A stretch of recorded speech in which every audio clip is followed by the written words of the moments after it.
Halo semuanya, sebelum menonton video ini, perkenalkan terlebih dahulu nama saya Lisa Nurcayani, kelas 11 MIPA 3. Kali ini saya akan menjelaskan mengenai ancaman integritas nasional. Mohon disimak dengan baik ya, semoga bermanfaat. Ancaman integritas. Ancaman merupakan sebuah usaha dan kegiatan dari dalam maupun dari luar yang membahayakan persatuan dan kesatuan negara. Integrasi nasional adalah penyatuan masyarakat yang memiliki perbedaan-perbedaan dalam semua segi kehidupan. Ancaman terhadap persatuan dan kesatuan bangsa atau integrasi nasional jelas merupakan ancaman terhadap cita-cita bangsa Indonesia, khususnya untuk melindungi segenap bangsa Indonesia. Berikut saya akan menjelaskan berbagai macam ancaman integritas nasional di berbagai bidang. Yang pertama, ancaman ideologi.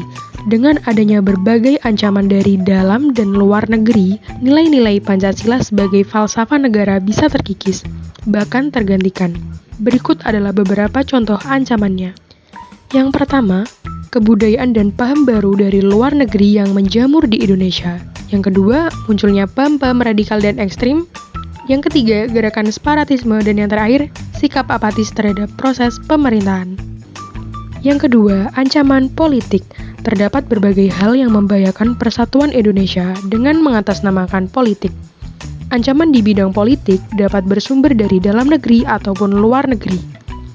Ancaman dari luar negeri, misalnya, tekanan politik suatu negara terhadap negara lainnya, serta pembentukan suatu kekuatan politik untuk melemahkan kekuasaan pemerintahan di suatu negara. Sedangkan ancaman dari dalam negeri misalnya, politik uang untuk meraih posisi yang diinginkan atau untuk menyelesaikan suatu perkara, serta isu SARA. Yang ketiga, ancaman ekonomi. Dikutip dari situs resmi Kementerian Pendidikan dan Kebudayaan Republik Indonesia, ancaman terhadap integrasi nasional di bidang ekonomi adalah globalisasi perekonomian. Globalisasi perekonomian adalah proses kegiatan ekonomi dan perdagangan di mana negara-negara di seluruh dunia menjadi satu kekuatan pasar yang semakin terintegrasi dengan tanpa rintangan batas teritorial negara. Hal tersebut akan mengakibatkan daya saing produk lokal rendah, perekonomian Indonesia dikuasai pihak asing, dan tajamnya kesenjangan sosial. Yang keempat, ancaman sosial budaya. Ancaman terhadap integrasi nasional dalam bidang sosial budaya berasal dari dalam dan luar negeri. Contohnya adalah gaya hidup konsumtif dan ingin menggunakan barang-barang dari luar negeri, serta sikap individualisme yang memudarkan semangat gotong royong dan solidaritas sosial.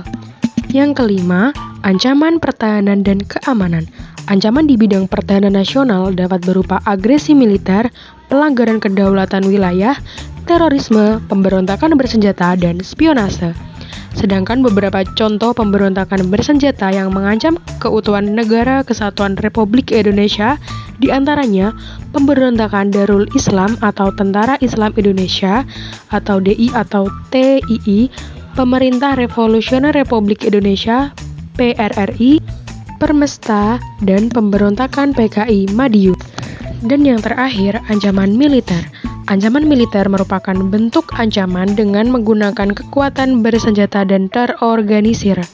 Bentuk ancaman ini dinilai mempunyai kemampuan yang berbahaya bagi kedaulatan negara, keutuhan wilayah, dan keselamatan bangsa.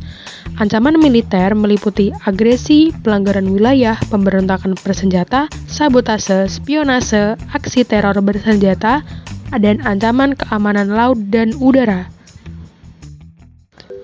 Sekian pembahasan yang bisa saya sampaikan mengenai materi ancaman integritas nasional. Kurang lebihnya saya mohon maaf. Semoga bermanfaat dan terima kasih.